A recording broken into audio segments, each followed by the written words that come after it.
Bonjour à tous. Bonjour tout le monde. Bienvenue dans cette session. Donc là, dans le contenu, on va vous parler de toutes les méthodes d'authentification Azure Active Directory. Donc, vous verrez un peu plus de détails sur tout ce qui se passe en arrière-plan et aussi de pouvoir comparer les différentes méthodes qui ont des niveaux de sécurisation et de robustesse différents. Alors, on va se présenter. Donc, moi, Xuan Aïnou, je suis architecte Microsoft 365 auprès d'Abalon, particulièrement spécialisé sur les solutions de sécurité. En l'occurrence, Microsoft 365 Defender, Endpoint Manager, Cloud App Security. Et je suis accompagné de mon ami Hakim. Bonjour tout le monde, donc Hakim Taoussi. Alors je suis senior architecte au sein de Insight, donc dans la partie service, donc anciennement Vnext. Je suis MVP Office Services and Apps, donc anciennement plutôt un pro exchange qui a bifurqué vers le cloud et un peu plus d'identité, d'authentification et de sécurité. Maintenant, c'est pour ça que je présente avec Xuan, donc c'est là d'être la deuxième ou troisième session qu'on fait ensemble. Donc pour ceux qui nous avaient déjà vus, on avait parlé justement de ce qu'on va dire aujourd'hui, hein, donc la partie authentification et comment on a su convaincre, je pense, et j'espère, beaucoup de personnes qui étaient sur ADFS à passer sur d'autres méthodes d'authentification comme PTA et PHS. Donc l'agenda de la conférence, donc on va faire un petit rappel rapide des identités hybrides. Donc je pense que ça va être un redit pour beaucoup de personnes, mais l'idée c'est que voilà, on fasse un échange, alors par le chat ou surtout qu'on donne un peu de, parce que c'est vrai que ça, il n'y a pas ce côté interactif quand on est quand on est en ligne, et pouvoir aussi donner un peu les retours d'expérience qu'on a avec Xuan sur ces chantiers-là qu'on a actuellement. On va faire aussi un rappel sur les différentes méthodes d'authentification qu'on a. Donc, on va parler des authentifications au niveau user, au niveau device et au niveau applicative. Donc, on fera quand même un focus plus sur la partie user, celle qui nous intéresse. Ça reste aussi quand même un maillon très important aussi de la chaîne au niveau de la chaîne cybersécurité. Et nos recommandations. Alors, les recommandations, on les donnera certes en conclusion, mais je pense que ça va être beaucoup de redites qu'on aura faites sur différentes slides. Donc, c'est parti. C'est parti. En introduction, le pourquoi aussi de cette présentation, c'est que on le voit actuellement, beaucoup d'entreprises se font attaquer, tout type d'entreprises différents, y compris des ESN comme celle dans laquelle on travaille avec Hakim. Les origines des attaques, donc le top 3, c'est le saupoudrage de mots de passe. Donc on verra aussi comment parer à cela. Le phishing, qui est souvent aussi le point d'entrée.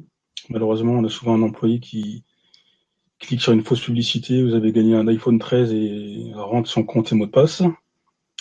Et le breach replay, bien sûr, toutes les failles connues des éditeurs, que ce soit des failles 0 day, 1 day, ou voire plus anciennes. Alors, juste pour revenir John, à ce truc-là, c'est aussi pas mal quand même d'actualité. Il y a pour revenir au password spray. Donc, il y a une KB que Microsoft a sortie justement sur l'identification de ces actions dans Azure AD maintenant. Donc, on a la possibilité, donc c'est remonté côté identité protection quand il y a des attaques de type password spray sur Azure AD, excusez-moi. Et pour revenir au phishing, non, j'ai bien reçu l'iPhone 13, John. Arrête de mentir. Ouais. C'est un double upsell alors. Vas-y, excuse-moi, vas-y, je t'en prie. Alors, comme l'évoquait Hakim, le premier sujet, un rappel sur les identités hybrides. En général, vous connaissez, mais c'est bien de reposer les bases de la présentation.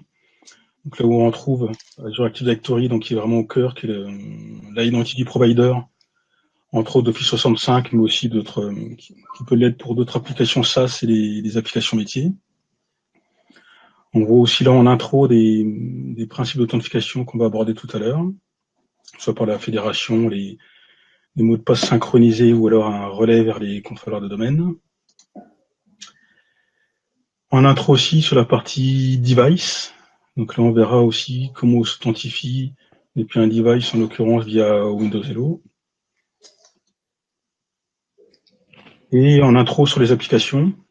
Donc, comme j'évoquais, le Azure AD Identity Provider pour les différentes applications. Et donc, il est possible d'utiliser Azure AD dans des contextes B2C, B2B. Donc, pas mal d'éléments qu'on va vous communiquer surtout sur la partie développement, pour savoir comment utiliser Azure AD. Sur la partie utilisateur. Alors, je vais la reprendre. Du coup, tu me coupes, hein, Xuan, hein, si jamais tu as des choses à dire.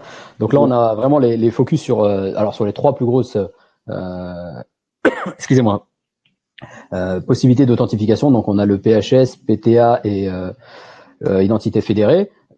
Et la troisième, bien sûr, hein, qui fait partie donc quand même aussi du panel que proposent les prestataires et des third parties concernant l'authentification et l'identité.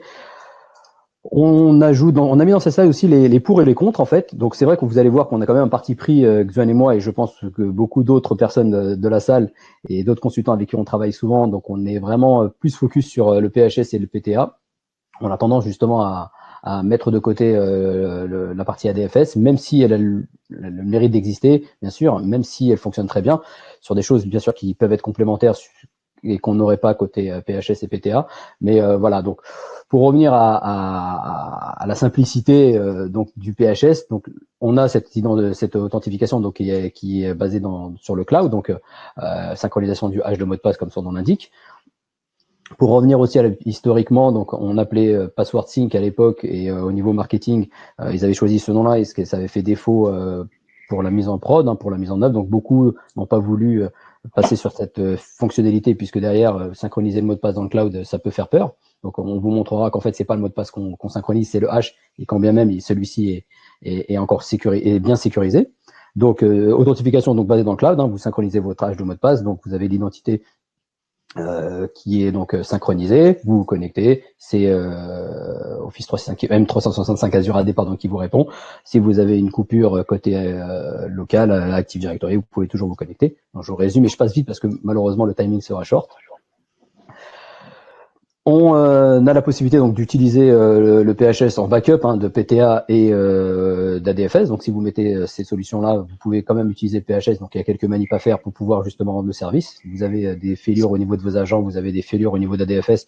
Vous avez la possibilité de mettre en place le PHS pour fournir l'identité et l'authentification à vos utilisateurs. On a le PTA, donc qui est basé lui sur des agents que vous installez. Donc vous pouvez installer des agents pour de la résilience et pour de la haute disponibilité donc, il y en a un qui est installé sur AD Connect et sur d'autres serveurs sur lesquels vous allez pouvoir justement, on vous montrera un peu plus en détail, authentifier vos utilisateurs sans avoir à publier comme on a avec la partie ADFS. Vas-y Xuan, si tu veux rajouter. En complément, on le voit d'ailleurs dans les inconvénients du PTA, donc la solution qu'on nous recommande. Il n'y a pas de support des clients legacy, tant mieux je dirais. C'est même plutôt un avantage. Qu'est-ce que tu entends par client legacy? Client legacy, donc on verra tout à l'heure, donc tous les clients qui utilisent des protocoles faibles, revendiqués comme faibles. D'accord. Facilement à câble. Donc en l'occurrence, il est toujours recommandé du coup d'utiliser les dernières versions d'Office, qui d'ailleurs utilisent l'authentification moderne. Donc ensuite, sur le Password Hash Synchronization, comme l'évoquait Hakim, donc malgré la confusion du début, où on a rajouté dans les libellés le hash, parce que concrètement, donc sont utilisés pour la synchronisation du hash du password différents algorithmes de hachage revendiqués comme très robustes. Et en plus de cela, donc en fait, c'est le hash des contrôleurs du domaine qui est récupéré. Donc et ensuite les encrypté. Ensuite un salage pour appliquer une espèce d'enveloppe en fait pour éviter que quelqu'un intercepte les données et voit un peu plus de ce qu'il y a à l'intérieur. Ensuite, ce qu'on voit au milieu, donc là c'est un élément important. En fait, le hash qui a été encrypté est encore réhaché 1000 fois, donc avec du hashMAC en SHA-256, avant d'être synchronisé dans Azure AD. Sachant que bien sûr, tout ce procédé de hachage et de cryptage n'est bien sûr pas réversible. Donc c'est-à-dire que si jamais je récupère le hash, je ne peux pas remonter à l'ID de l'utilisateur, pardon. Voilà. Donc dans ce principe-là, c'est unidirectionnel. Donc c'est uniquement quand l'utilisateur s'authentifie. Donc les mêmes opérations qui ont été faites depuis le hash du password de l'AD ont été réalisées. Donc une comparaison est faite avec le résultat côté Azure AD. D'accord. Et la synchronisation du hash de mot de passe, par contre, elle est indépendante de la synchronisation des identités. C'est-à-dire que si jamais je change mon mot de passe, il est pris tout de suite. Voilà, c'est une réplication immédiate. Sachant qu'on n'en a pas parlé dans ces slides-là, mais il existe la fonctionnalité aussi password write-back sur la déconnect.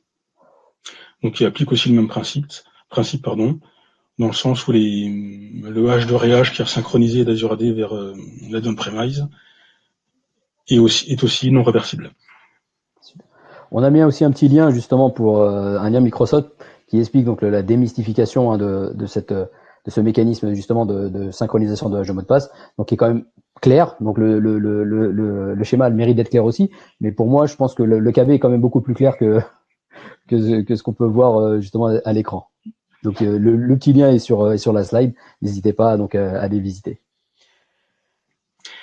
Et du coup, par retour d'expérience sur cette explication un peu plus détaillée, donc il confirmait bien qu'on ne synchronise pas le mot de passe en clair, bien évidemment. La majorité de nos clients maintenant synchronisent le hash du password. En l'occurrence, comme l'a évoqué Aki, même des clients qui sont dans un contexte d'authentification ADFS, ça sert entre guillemets de roue de secours dans le cas où l'infrastructure ADFS est indisponible. Les utilisateurs, au lieu de s'authentifier en SSO, puissent s'authentifier de façon classique avec leur UPN mot de passe. Et le passage donc de ADFS à PHS, c'est quand même super rapide. Si jamais voilà, j'ai mon ADFS, mon infra qui tombe, je veux passer en PHS en mode secours, puisque du coup je l'ai activé, parce que l'activation n'a aucun impact sur la méthode d'authentification. Hein. C'est bien l'ADFS qui restera toujours primaire, et que je passais de l'ADFS à PHS, c'est une action qui est quand même assez rapide et assez simple.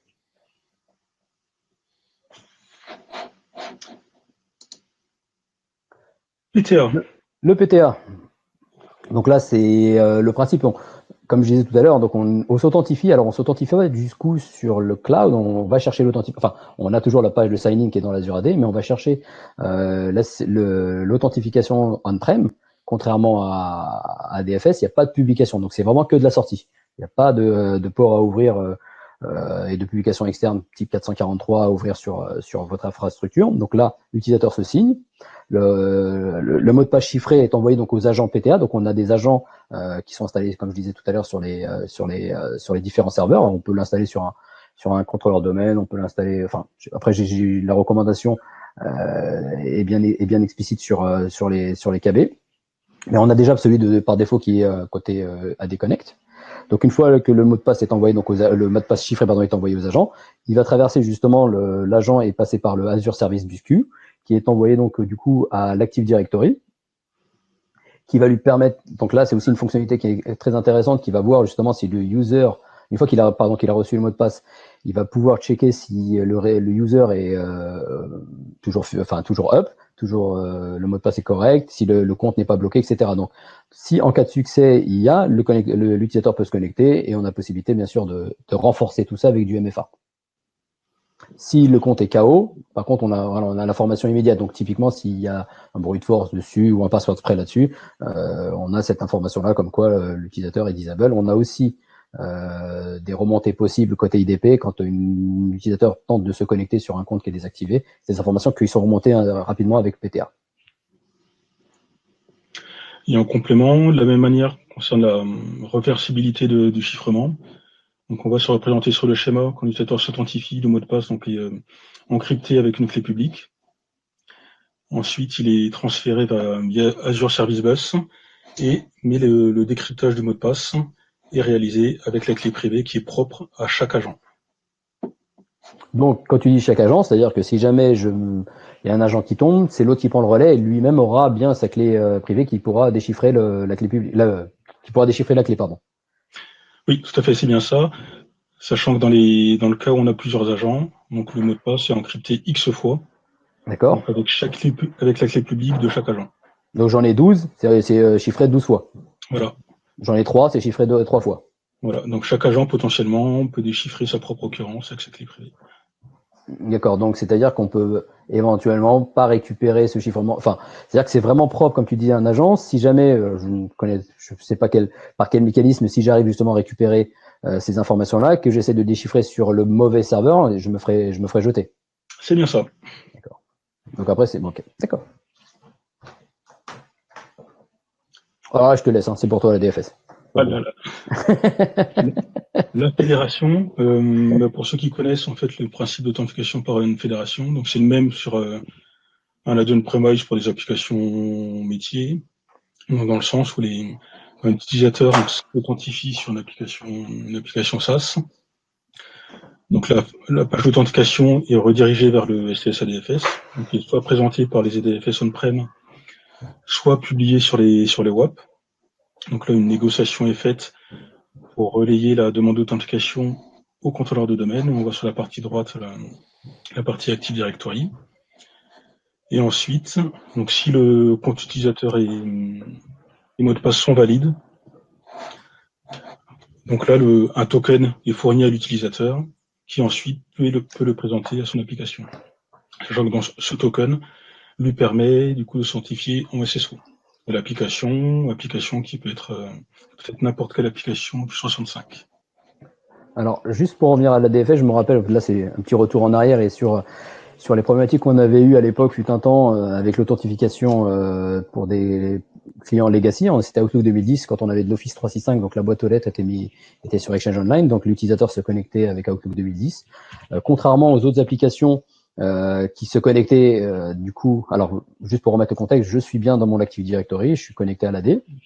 Je me connecte à Office 365 depuis Outlook 2010, donc à ma boîte aux lettres. Contrairement aux autres applications, c'est-à-dire je me présente avec une page web, du coup je me connecte à la DFS locale qui ensuite interroge le compteur domaine. Quand on avait le client Outlook 2010, il avait l'information de connexion outlook.office365.com. Du coup, il sortait en basique sur Internet qui lui ensuite renvoyait le jeton en repassant par les WAP. Donc en fait, vous étiez sur votre Active Directory, avec votre client lourd Outlook 2010, et vous étiez obligé de ressortir pour rentrer. Donc on avait énorme. Alors si le WAP était mal sizé, je peux vous assurer qu'on avait eu quelques problèmes de performance à ce niveau-là. Et malheureusement, on avait eu une casse justement au niveau WAP. Du coup, on perdait l'authentification de ces clients-là. Donc maintenant, contrairement à Outlook 2010, donc les applications modernes Office se connectent justement en ADAL, donc se comportent comme des clients web. Donc l'authentification est directe quand on est dans l'Active Directory versus repasser par l'extérieur. Une question pertinente de VBO, donc il demande quelle que soit la méthode, comment est informé l'utilisateur en cas d'expiration des mots de passe. Donc il y a deux expériences utilisateurs différentes. Dans le cas d'ADFS, en fait, ça nécessite d'avoir le password reset portal d'activer sur les serveurs ADFS. À ce moment-là, c'est le STS, en fait, quand il indiquera que son mot de passe expiré, il pourra le réinitialiser. Dans les autres contextes d'authentification, donc là, c'est la mire de login Office 365 qui lui indiquera que son mot de passe est expiré et qui lui affichera un wizard pour entrer l'ancien password, puis 2 fois le nouveau. Par contre, voilà, on ne reçoit pas de notif, contrairement à ce qu'on pourrait croire. Donc, il n'y a pas de notification. Voilà. Là, c'est vraiment à l'authentification. C'est ça. Donc c'est aussi donc la dernière stade, ça fait partie aussi des problématiques qu'on a justement sur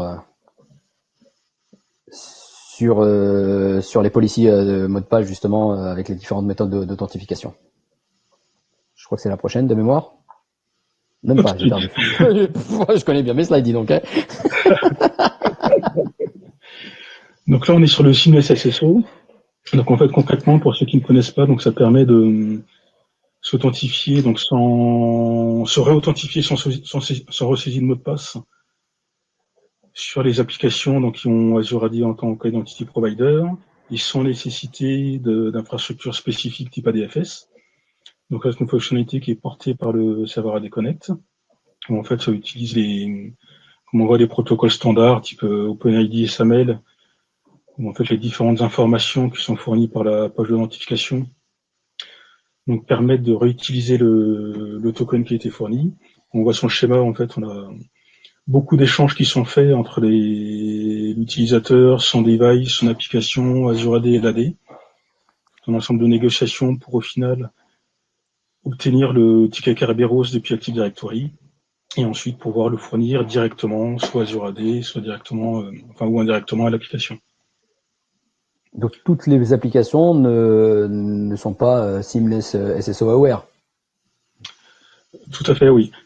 Comme on l'a évoqué tout à l'heure, déjà il faut que l'application fournisse les bonnes informations, donc que ce soit l'identification du tenant, du login de l'utilisateur, et aussi qu'elle utilise l'authentification moderne.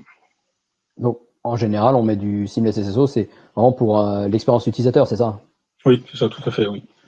Un des mêmes arguments que le choix historique de l'infrastructure ADFS.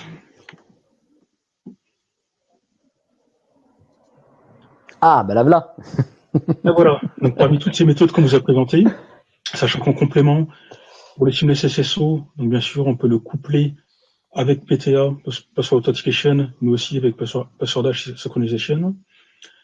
Ce qui est intéressant dans ce tableau, c'est que chacune de ces méthodes, plus ou moins combinées, ont des points bloquants, ou alors des avantages. En l'occurrence, comme Hakim l'évoquait, sur un compte qui serait activé et désactivé. On voit que c'est pas toujours possible, du coup, de pouvoir, par exemple, interdire la connexion d'un utilisateur dont le compte AD est désactivé. Idem pour le password lockout. Donc, s'il est expiré, on voit qu'on est dans un scénario PHS plus Seamless SSO. Même si le compte est loqué dans l'AD, il pourra toujours s'authentifier sur Azure AD. Donc ça, c'est le genre d'élément très important à prendre en compte dans soit un nouveau déploiement de 65, mais aussi un déploiement actuel. Vous avez sans doute des besoins d'évolution. Et tu en vois beaucoup, toi, des évolutions donc ADFS vers PHS, oui, mais Oui. j'ai vu PTA vers PHS, oui, mais l'inverse, j'ai pas vu. PHS vers PTA. J'en ai pas vu, moi. T'en L'inverse, as non, vu? jamais. Non, Ouais, non. d'accord. Donc, En en général, général, la tendance, c'est plutôt, PHS, d'accord. La tendance, c'est plutôt ADFS PTA vers PHS. oui, c'est ça. D'accord. Mais bien sûr, tout est possible. On a aussi ADFS vers PTA, sachant que Microsoft a publié vraiment un article très intéressant avec un document Word qui vous donne pas à pas les étapes justement de migration de votre infrastructure ADFS vers du PHS et ou PTA. Donc là, vous avez la possibilité donc de récupérer toutes vos informations et c'est vraiment un assistant, un vrai tuto pas à pas qui vous aidera à migrer sur lesquels nous on recommande fortement bien sûr et qui vous aidera à migrer vers les nouvelles solutions.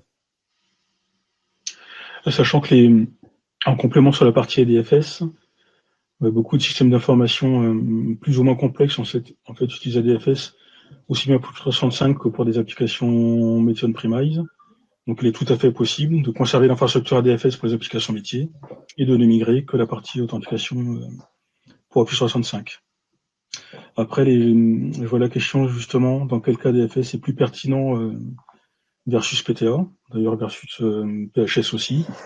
Donc en l'occurrence, c'est ce qu'on voit dans le tableau. Les quelques clients que j'ai en tête qui ont gardé ADFS, c'est surtout parce qu'ils avaient une solution on-prem MFA.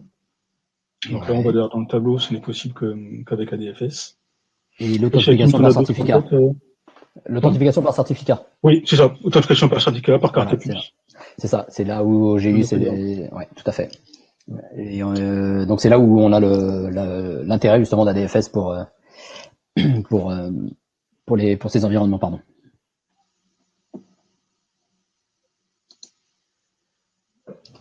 Donc ensuite, côté expérience, combiné d'expérience utilisateur, Plutôt, il y a ouais. aussi robustesse d'authentification auquel on applique le MFA. Donc là, on impose un second facteur en plus du mot de passe. Sachant que on parle beaucoup de passwordless, on en reparlera après, le passwordless, c'est du MFA. Parce qu'en fait, le passwordless combine les différents facteurs en une seule méthode. On voit sur ce slide qui est très intéressant aussi pour pouvoir choisir justement les méthodes de connexion MFA. On voit chacune des méthodes, je qualifierais d'historique avec l'appel téléphonique de SMS, qui ont pas mal de dépendance en fait avec le device qui porte le second facteur. Et du coup, il y a aussi des risques liés à des interceptions de signaux ou de réutilisation de ce facteur. En l'occurrence, sur le SMS qui va, je pense, être déprécié dans peu de temps. Mm. D'ailleurs, qu'il est vraiment pas recommandé par tous les organismes type NIST et ANSI, simplement parce que les attaques de type SIM swapping, pour ceux qui n'en ont jamais entendu parler, imaginons j'appelle l'opérateur d'Hakim qui a son forfait chez Bouygues Télécom, il dit bonjour, je suis Hakim Taoussi, j'ai perdu ma carte SIM, est-ce que vous pouvez m'en renvoyer? C'est bien sûr que dans ces cas-là, les prestataires ne vérifient pas toujours suffisamment les identités. Et là, demain, je reçois la carte SIM et je m'authentifie à MFA avec le compte d'Hakim. C'est gentil, dis donc. Quel C'était bonheur. donc toi? Comment? Donc ensuite, on va dans la partie better. Donc là, typiquement, c'est pour la partie push OTP, ce qui est porté par l'application Microsoft Authenticator. Donc là, on peut saisir le code à 6 chiffres ou alors avoir la notification à approuver. Et supporter aussi les tokens Watt. Donc là, que ce soit des tokens physiques ou virtuels. Pour ceux qui connaissent les façons historiques, les KRSA Secure ID, par exemple. Mhm. Et sur la partie droite, on va vraiment ce qui est le mieux, donc l'utilisation de Microsoft Authenticator. On a réduit encore le nombre de dépendances et de risques. Le best qu'on développera tout à l'heure, donc c'est puis sur Windows Hello, la biométrie des ordinateurs et les clés FIDO. Alors, justement, par rapport à ces trois, donc là, on est vraiment dans le good, better et best. Actuellement, ce qu'on voit le plus, c'est vraiment le better. On tend Oui, vers du best, mais actuellement, enfin, moi, je vois beaucoup moins d'appels ou de SMS. On est vraiment sur. Alors, les problématiques que j'ai pu voir sur les appels ou les SMS, c'était vraiment des problématiques de téléphone pro versus téléphone perso. Donc c'est ça. voilà, donc c'était plutôt donc on va faire un call sur un téléphone pro, donc un téléphone de bureau. Éventuellement, la personne veut bien recevoir un SMS sur son téléphone perso, mais veut pas installer d'application Authenticator. Donc voilà, c'était plus des problèmes, on va dire de pas de stratégie, mais voilà d'évidence que entre le pro et le perso. Et pour tout le reste, en fait, c'est vraiment ce qu'on voit, c'est le push, hein, les OTP et aussi donc le fourniture de clés RSA, comme tu disais tout à l'heure, ou d'autres clés. Hein, il y a énormément de fabricants maintenant, il y a pléthore de fabricants là-dessus, et c'est sur quoi on tend beaucoup. Le passwordless, j'ai bon espoir. J'ai bon espoir de mon côté. Enfin, ça fait à peu près quoi, 2 ans qu'on en parle. À peu près, oui. On le vend partout, mais on l'implémente pas forcément partout, de mon côté. Oui, très peu. On le met. Ouais. Windows Hello un petit peu, FIDO2, oui, ça commence à venir, sachant que pour ceux qui ne connaissent pas FIDO2, en fait, c'est Fast Identity Online.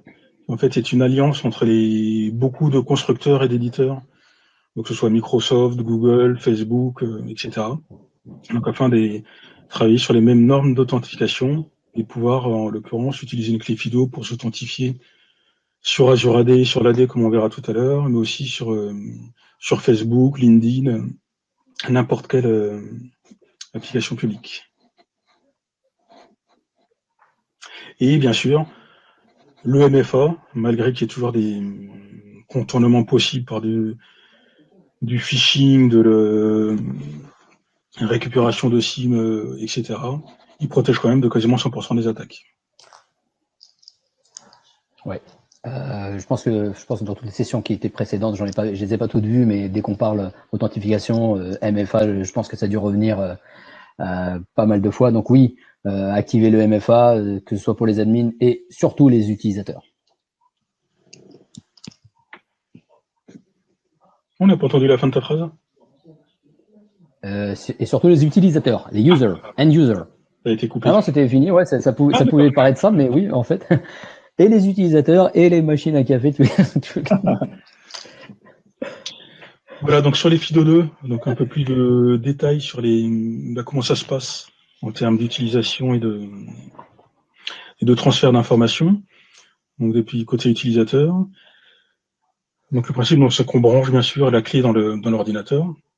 Ensuite, l'utilisation de la clé donc est pilotée par une fonctionnalité de Windows. Pour ceux qui n'ont jamais utilisé, en fait, dans la configuration de Windows, on configure aussi bien le Face ID, le thumbprint, enfin la reconnaissance faciale et l'empreinte, mais aussi des clés de sécurité. Donc du coup, au niveau du système d'exploitation, pardon, donc on envoie la requête d'authentification. Donc Azure AD envoie un terme très anglais qui indique send back nonce. En fait, derrière, c'est qu'il y a l'envoi de caractères aléatoires, que ce soit des chiffres ou des lettres, histoire de pas être intercepté. Donc c'est vraiment juste un acquittement aléatoire qui est fait, indiquant qu'on a bien reçu la demande d'authentification. Donc ensuite, c'est là qu'on trouve le second facteur. Donc là, l'utilisateur doit faire une opération sur la clé. Donc des fois, ça peut être une ou plusieurs opérations. Certaines clés donc supporte l'empreinte digitale. D'autres clés, donc il a besoin de saisir un code PIN associé et ensuite toucher physiquement la clé. Donc une fois fait cela, donc là pareil, sachant que ça fonctionne avec la puce TPM des ordinateurs.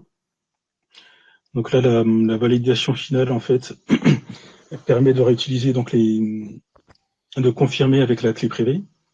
Et à partir de là, donc un premier refresh token est fourni à Azure AD, qui est vérifié, et le TGT est refourni à l'utilisateur, qui peut accéder soit sur ressources on-prem, soit sur des applications SaaS. Alors dit comme ça peut paraître long, mais c'est quasi instantané. Hein. Oui, c'est instantané. Oui. En expérience utilisateur, c'est même plus rapide que de saisir un mot de passe à plus de 8 caractères. C'est ça.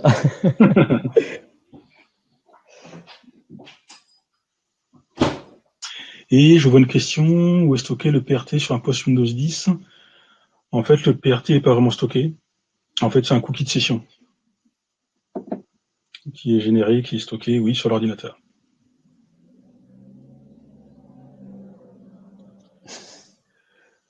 Donc, même principe pour s'authentifier sur l'AD. Donc là, qui permet d'accéder à des ressources on-prem en étant autorisé via une clé FIDO2. Donc là, bien sûr, vu que cette fonctionnalité est portée par Azure AD, on voit tout le début de l'authentification et celui que j'ai décrit précédemment, où il y a des échanges de négociations, de confirmation vers Azure AD. Et ensuite, donc ce ticket d'authentification est réutilisé vers des contrôleurs de domaine pour s'authentifier sur les ressources. Et là, on voit d'ailleurs la dernière étape, que du coup, l'AD, avec ce premier refresh token, génère un classique ticket Kerberos, qui est utilisé comme si c'était authentifié directement sur les contrôleurs de domaine. Sauf que c'était un passwordless. Ensuite, sur la partie device, donc on a commencé à évoquer certains éléments, sachant que on s'appuie toujours aussi sur la sécurité du hardware, donc en l'occurrence la puce TPM sur les postes Windows 10, mais on pourrait aussi s'appuyer sur une PKI, sachant que les mêmes principes de sécurisation des éléments précédents, ou bien sûr c'est asymétrique. Donc là, comme vous le voyez, ça ressemble très fortement aux échanges qui sont faits avec une clé FIDO2. Donc là, c'est simplement cette partie physique. En fait, on s'appuie sur la biométrie des PC, où on voit les mêmes échanges entre l'ordinateur et Azure AD pour au final s'authentifier sur AD ou sur Azure AD, sachant que le pourquoi aussi, c'est que Windows Hello a été certifié FIDO2 il y a quasiment 2 ans. Donc au même titre que les différentes clés des différents constructeurs. Ce qui est important aussi dans la slide, c'est qu'il y a aussi la partie provisioning. Hein. Faut que l'utilisateur justement rentre ces informations qui vont être stockées justement dans le PC sur Windows 10. Oui, dans le même principe, vous pouvez coller les clés FIDO2, toute la partie biométrie, donc il y a besoin préalable de provisionner. Et en complément aussi, donc l'authentification, donc là on voit la partie Azure AD, donc c'est valable aussi bien pour s'authentifier sur un portail, par exemple sur Outlook on the Web, mais aussi pour ouvrir la session Windows. Et idem d'ailleurs avec la clé FIDO2, où on peut ouvrir la session Windows avec.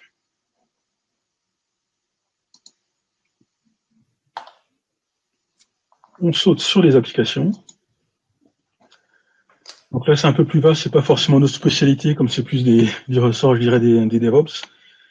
Mais l'idée, c'est que vous indiquez, donc, on s'appuie sur le Microsoft Identity Platform. Donc là, un certain nombre d'API sont mises à disposition, y compris de librairies de développement. Sachant bien sûr, il y a aussi des librairies Visual Studio qui sont beaucoup utilisées, qui sont disponibles. Plusieurs types d'identités sont supportés aussi pour développer les applications. Donc soit en s'appuyant sur des comptes professionnels Azure AD, mais aussi des comptes personnels de type MSA, et aussi dans des scénarios B2C, s'appuyer sur des providers publics comme Facebook, Google ou Hotmail. Et c'est ce qui s'appuie aussi qui est très utile, bien sûr, sur tous les grands standards, que ce soit de l'OAuth, de l'OpenID, SAML, et Scheme pour tout ce qui est provisioning applicatif.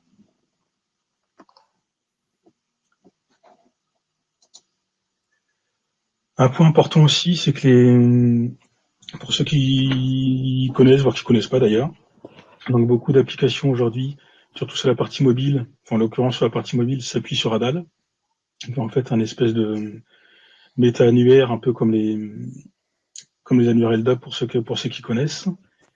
Donc il va disparaître au profit de MSAL, Microsoft Authentication Library, mais qui est toujours, qui s'appuie toujours sur les différents standards, que ce soit des langages de développement, sur les différents OS, mais aussi les différents navigateurs. Donc à faire attention parce que si les applications sont déjà développées sur Adal, il y a une fin de support d'Adal en 2022, y compris pour le graphe Azure AD.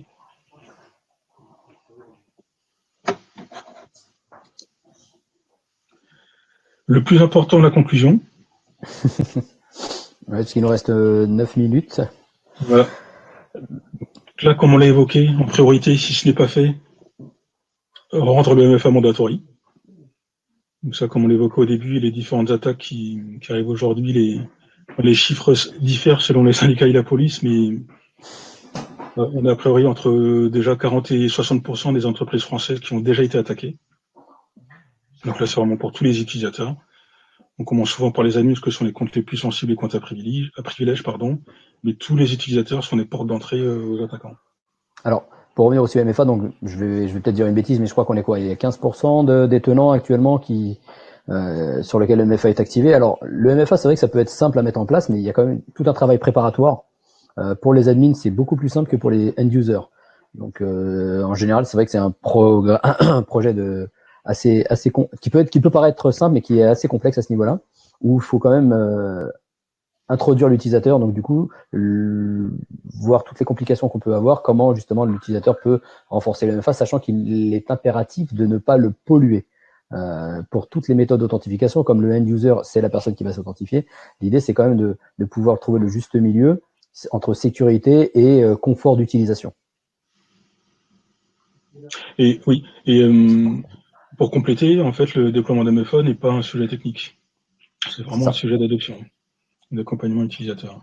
Ce qui n'est pas forcément notre point fort à nous deux. Voilà.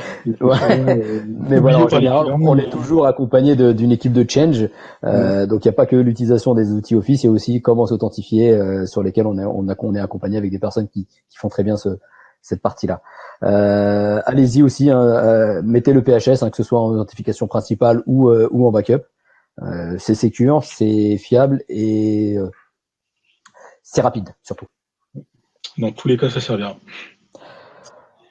Même pour les films SSSO, comme on l'a évoqué tout à l'heure, donc les contextes d'authentification avec PTA ou PHS, activez les SSO.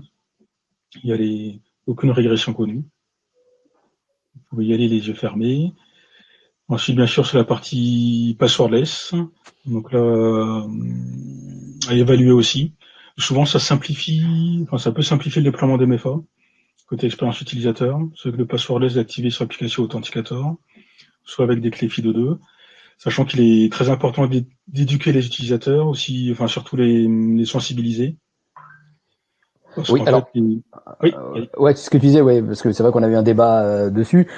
J'ai vu, malheureusement, donc en retour d'expérience, hein, des utilisateurs qui peuvent être, qui travaillent, qui reçoivent un prompt, une notification justement de MFA et qui peuvent l'approuver, que ce soit sur leur montre ou sur le téléphone, sans avoir fait attention. Donc en fait, le MFA va pas vous protéger contre le vol de mot de passe, va vous protéger contre la connexion une fois le mot de passe volé. Donc oui, j'ai déjà, pour avoir fait des tests et vu malheureusement, des utilisateurs qui pouvaient cliquer comme ça sur le téléphone ou sur la montre en répondant oui. Donc en fait, ils peuvent répondre oui à un utilisateur malveillant qui aurait hacké leur mot de passe et qui se connecterait justement en MFA du coup approuvé par l'utilisateur qui n'a pas fait attention. C'est bizarre de le dire, mais ça arrive malheureusement. Et dans la même lignée, donc utiliser Windows Hello for Business. Ça pareil inclut donc sans nécessité de convaincre un utilisateur avec son téléphone personnel d'utiliser Authenticator ou alors d'acquérir une clé FIDO. Donc là, ça appuie sur la biométrie des ordinateurs Windows 10. On a évoqué aussi les conseillers recommandés, donc des mettre à jour les applications métiers, que ce soit des applications lourdes ou des applications légères, à utiliser l'authentification moderne. Ouais. Bien sûr, Alors, l'intérêt derrière, c'est de s'authentifier en multifacteur. c'est ça. Alors justement, une des applications que je vois souvent, je vois déjà Saïf à la rigoler, c'est Exchange. Hein, donc, on a la possibilité, donc quand on est en mode hybride, d'utiliser donc le moderne Hybrid Authentication. Donc en fait, on s'appuie sur Azure AD pour la partie authentification. C'est-à-dire que vous avez votre infra on-prem, online, et pour tout ce qui est authentification, que ce soit on-prem ou online, c'est online qui va le prendre. Donc c'est Azure AD qui va vous authentifier en premier facteur. C'est-à-dire que vous pouvez mettre des accès conditionnels et vous pouvez aussi mettre donc du MFA sur les connexions. J'ai un client justement qui a un projet qui est en hybride hein, et qui restera en hybride et qui veut justement protéger son identité et ses authentifications sur la partie OWA. Et du coup, on monte un moderne hybride hôte et on publie OWA avec Azure AD App et on s'appuie justement sur cette partie-là pour pouvoir authentifier et mettre du conditional access et du MFA sur OWA. Vous m'entendez toujours? Oui, oui. Ah non, parce que j'ai eu une déconnexion. Et mettre du MFA sur du OWA on-prem ou du MFA sur du Outlook 2016 ou Pro Plus on-prem. Donc on peut vraiment tout faire quand on est sur des applications et authentification modernes. L'autre phase aussi, c'est pareil, hein, je vais en reprendre aussi la messagerie, puisque derrière, c'est quand même aussi un des vecteurs d'attaque. Et on vous parle de MFA depuis tout à l'heure, mais si jamais vous avez encore gardé vos legacy protocoles d'ouvert, le MFA, enfin les POP et IMAP par exemple, donc attaque, vecteur d'attaque très très fréquent sur la partie messagerie, ces deux protocoles-là ne supportent pas le MFA. Donc pensez à les fermer, à les couper. Donc, tout ce qui est protocole dit legacy, au revoir, s'il vous plaît.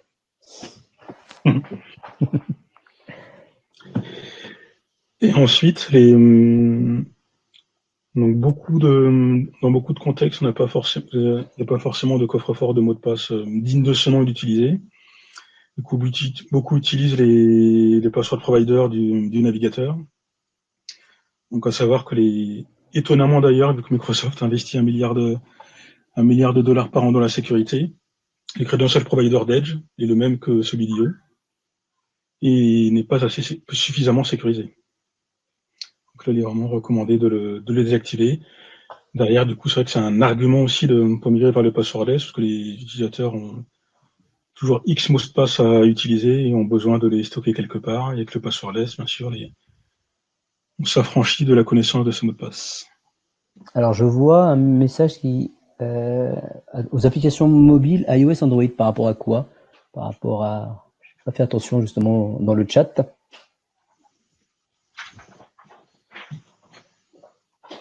Non, j'ai pas compris.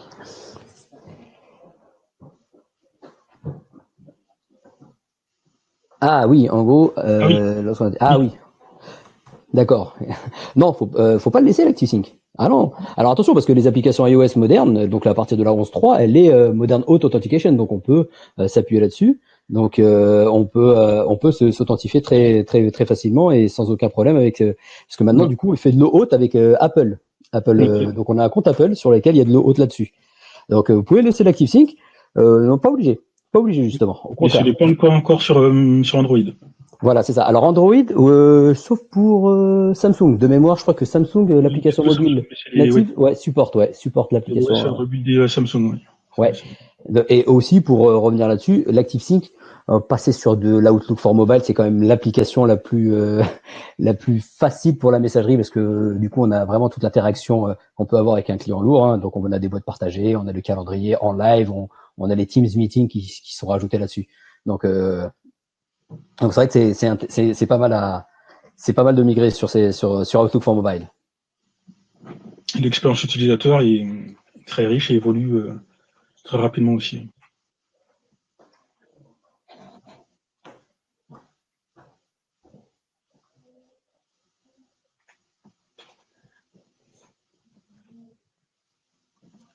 Ah oui, ça, effectivement, on n'arrive pas forcément à utiliser Outlook Mobile. Ouais, c'est sûr, ouais. Généralement, c'est surtout les VIP ou alors des Des grands-pères, grand-mères qui veulent jamais changer leurs habitudes. Mais ça doit être imposé. Comme on dit, on n'arrive pas forcément à imposer, enfin, on n'arrive pas forcément à proposer. Ouais. Ouais, L'idée, c'est sûr. d'imposer. Ça, il y aura d'ailleurs un point intéressant dessus en termes de MDM. Je prends l'exemple des clients qui utilisent Mobile Application Management fourni par Endpoint Manager. La seule application de messagerie qu'on peut sécuriser, en l'occurrence dans des contextes BIOD, utiliser les messages d'entreprise sans préfet personnel, c'est Outlook. Ils n'ont pas le client natif. Ouais, c'est ça. Ouais. On va empêcher, par exemple, des copies de pièces jointes sur la carte SD, des captures d'écran ou de contenu professionnel vers une application publique. Et après, ça répond aussi pareil entre le confort utilisateur et la sécurité. C'est là où faut voir où on peut mettre on peut mettre le curseur. Savoir où on peut mettre le curseur, justement.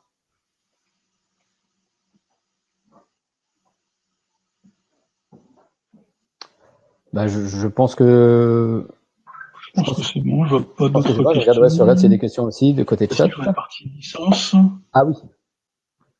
En fait, dans la partie les différents prérequis pour FIDO2, il faut juste une licence Azure MFA. Je ne sais plus le contenu des licences business. Donc c'est dans les plans entreprise, donc Azure AD Premium, et c'est peut-être dans les licences Office 5 Business Premium. Tu connais les licences business, toi, Kim? Non, du tout. Ouais, vraiment qu'entreprise, malheureusement. Ouais. On travaille surtout pour des grands comptes. Donc,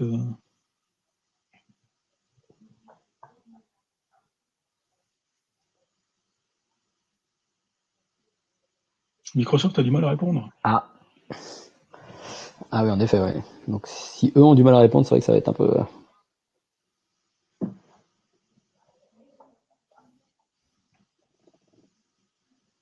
Pour Saifala, Azure AD P1 suffit, tu dis?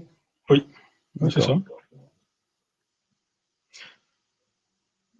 Après, oui, tout ce qui est enregistrement combiné et passwordless, c'est en preview. Après, peut-être que demain, Microsoft imposera du P2, mais actuellement, du P1 suffit.